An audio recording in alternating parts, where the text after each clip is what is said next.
Shabbat Shalom, friends. We are taught in the Ethics of the Fathers, Pirkei Avot, Al Shlosha Divarim Ha'olam Omed. On three things does the world stand. Al HaTorah, Ve'al HaAvodah, Ve'al Gemilut Chasadim. On Torah, on service, and on acts of loving kindness.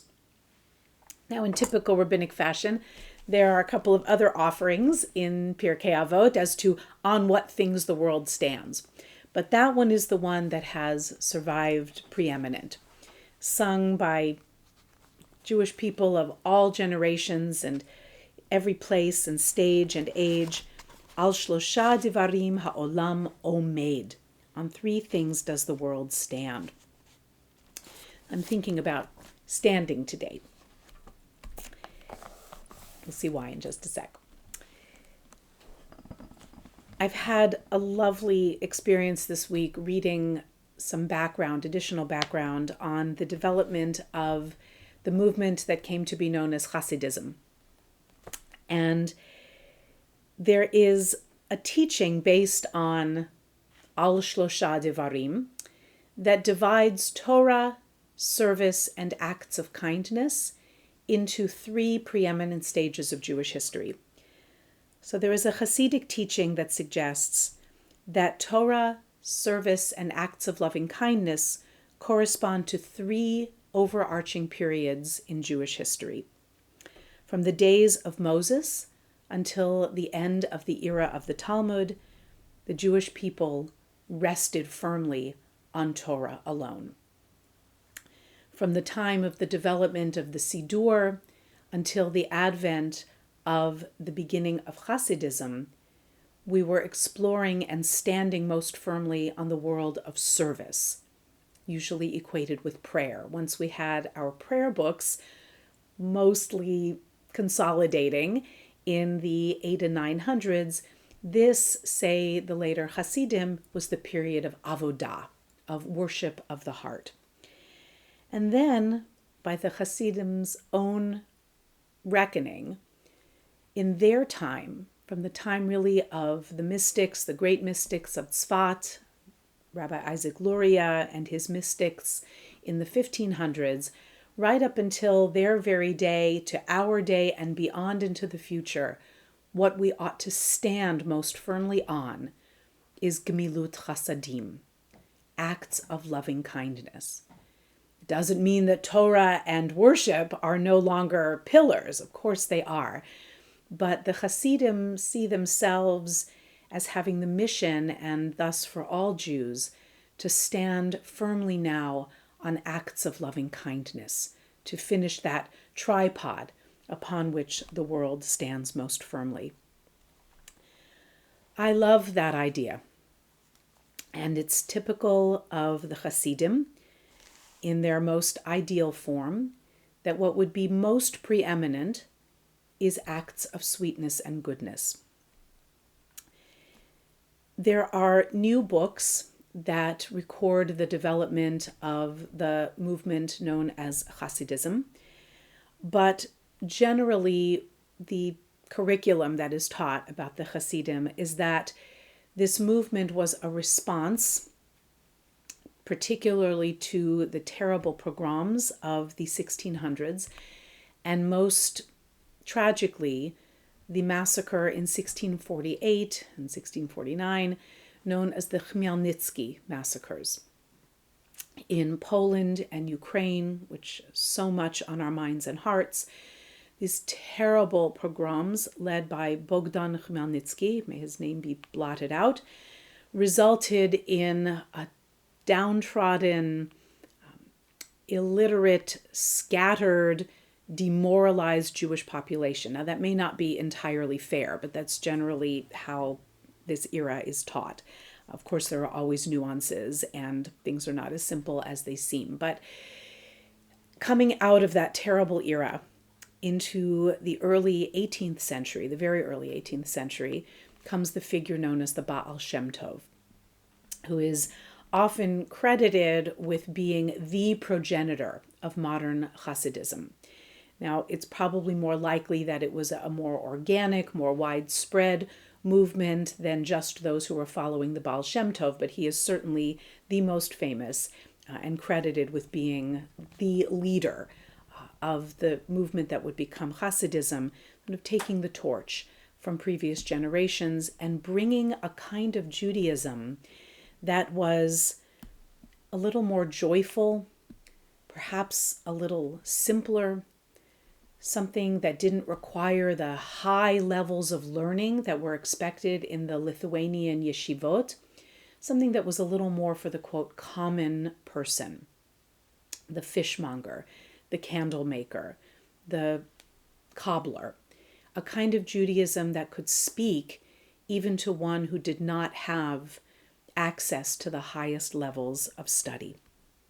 It's also painted for this time as having been a mighty conflict between the Hasidim and the heads of the Lithuanian yeshivot, who ostensibly objected mightily to this notion that even the simple water carrier, see this week's Parsha, was on the same level as the highest Rabbanim, the highest university-educated Jews. And so they came to be known as the Misnagdim, those who were in opposition, standing opposite the Hasidim.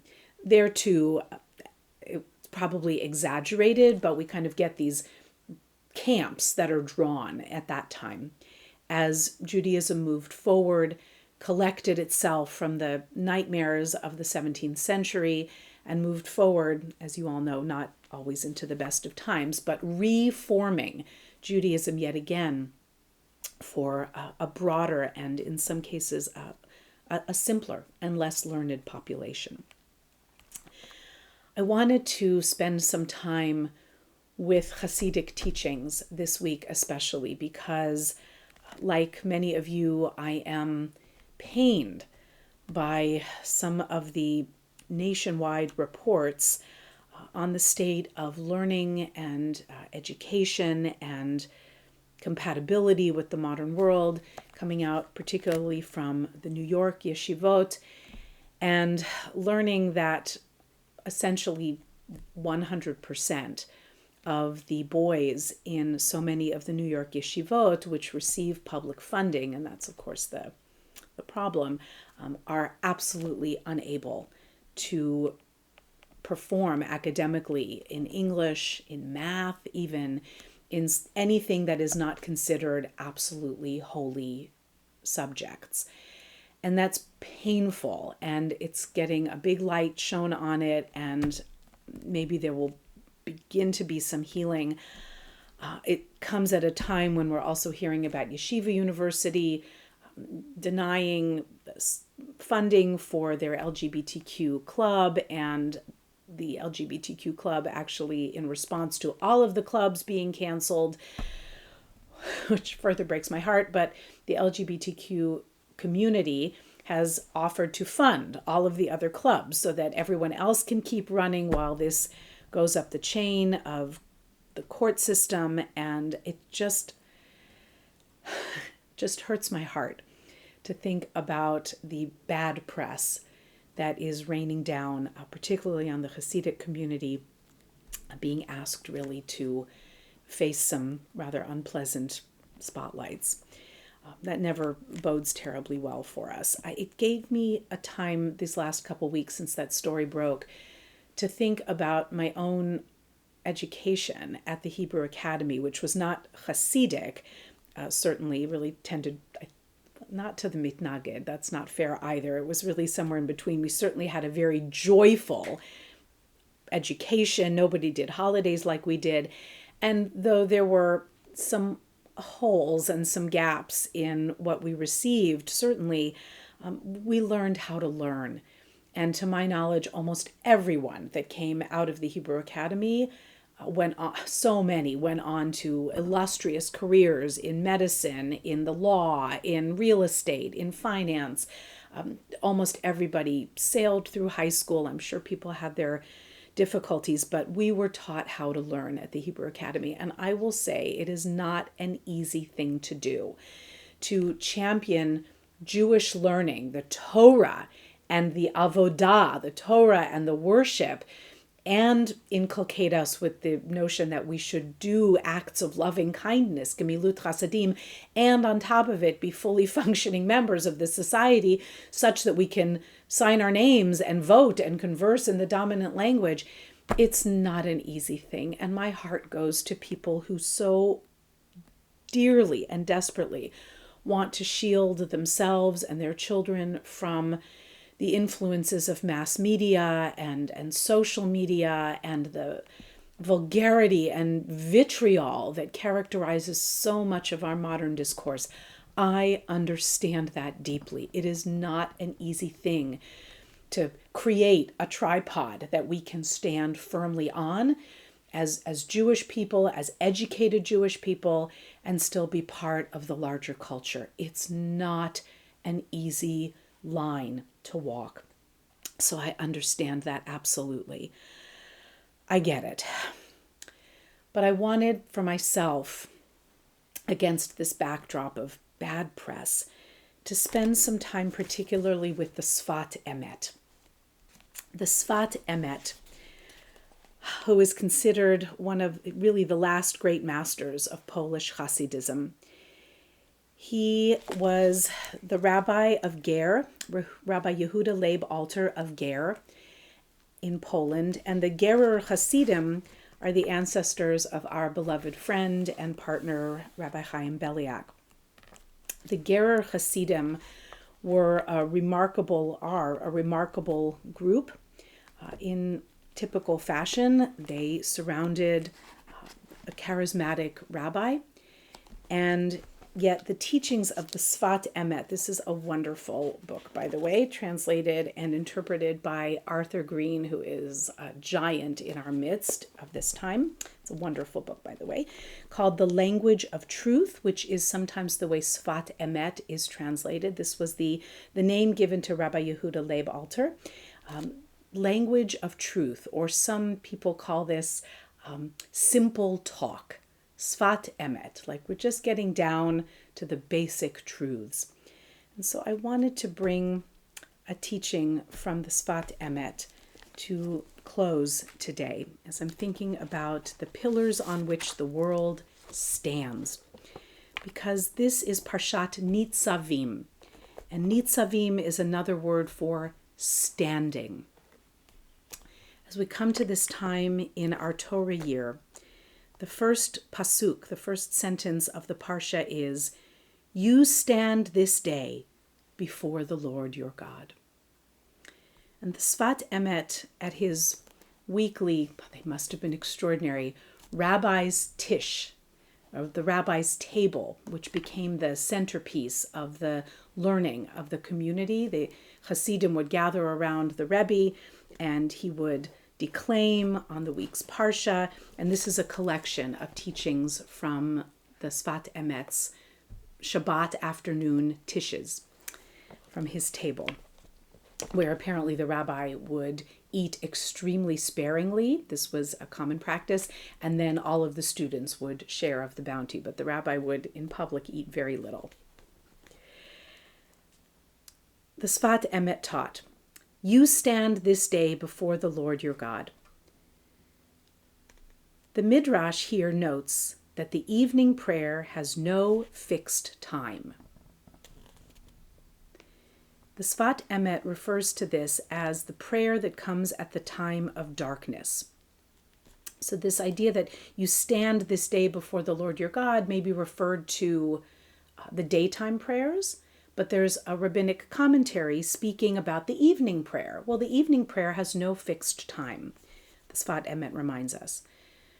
He taught this prayer that comes at the time of darkness, not during the day. That is the darkness in the human heart that causes us to call to God out of the narrow places. This prayer is the truest prayer of all. This prayer of the darkness opens the gates of prayer more than any other prayer that is offered at the fixed times. Why? Because Israel is always standing before God in a way that is beyond time. So taking our attention a little bit away from the idea of daytime and into the dark places where our prayers are offered, our deepest and truest prayers. And Dr. Rabbi Green expands this comment to remind us that Judaism is terribly concerned with specific times, holy hours, measures, holy and not holy places, and all manner of other careful distinctions, details, and separations. And that's often how Judaism is portrayed, isn't it? As a little bit rigid and quite legalistic, or maybe quite rigid and very legalistic. But Rabbi Green teaches at its deepest core, Judaism knows we are always with God, and that time and space themselves cannot touch this constant truth.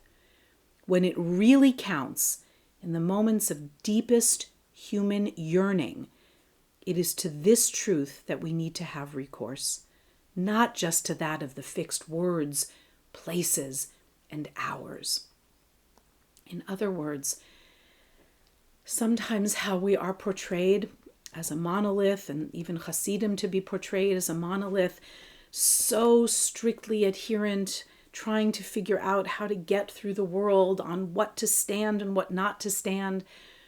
I'm reminded in this wonderful book that the Gerer Hasidim under the Sfat Emet were notorious for ignoring the fixed times for prayer. They prayed when the mood suited them. It seems unorthodox and might be utterly surprising, but their adherence to standing on the strictness of that worship time apparently wasn't that important to them.